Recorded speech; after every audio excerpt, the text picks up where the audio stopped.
Hi, my name is Elijah Young, and today I will be talking about the women in the Olympics. For a brief summary, we are going to start off with Alice Milliat, then women participation in the Olympic Games, and then the challenges of unequal treatment. To start off, Alice Milliat was the founder of the International Women's Sport Federation. It is also known as Fédération Sportive Féminine Internationale in 1921. 2 years before the 1924 Olympics started, Alice Milliat held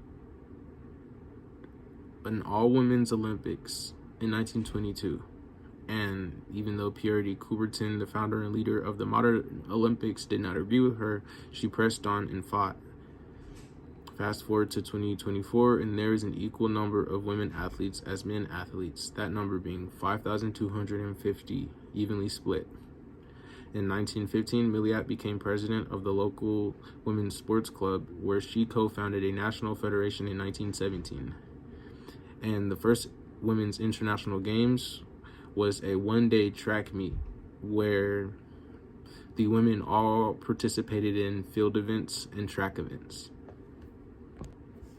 Next, we are going to be talking about women participation in the Olympic Games. Participation in the Olympic Games for women grew with time. At first, men did not let the women compete because they thought it was improper and informal, and it was very nitty-gritty. With the help of Alice Milliat, women integrated into the Olympic sports and Olympic Games. Each Olympic Games, more and more women joined the games to compete and win medals.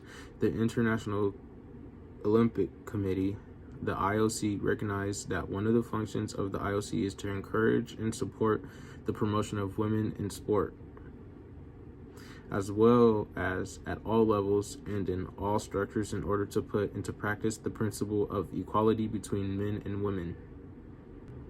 The Paris Olympics in the 1900s had a total of 22 women out of 997 athletes took part in the competition. The Amsterdam Olympics in 1928 was a turning point because nearly 300 female athletes, almost 10% of the total, had competed. In Athens in 2004, the women's participation increased to over 40% of the athletes. Then by the Rio 2016 Games, they increased to 44% of the Olympic medals were won by women, and that is the highest percentage ever. Fast forward to 2024, where it is evenly split 50% men and women.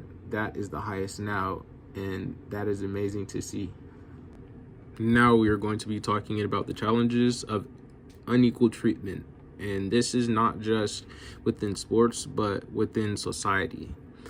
At first, women were not allowed to spectate sports competitions, vote, and dress how they wanted to. They were put in a box and treated very fragilely and poorly. That prohibited them from doing the things they loved and also wanted to try. With that being, it sparked a revolution. The working woman during the First World War, when the men went to fight, was a big step forward towards women's independence, and it only inclined from there. In conclusion, Alice Milliat took some very important and needed steps towards women equality. Now, everyone has a sense of togetherness, and the competitive edge between sports remains the same, and it is amazing to see.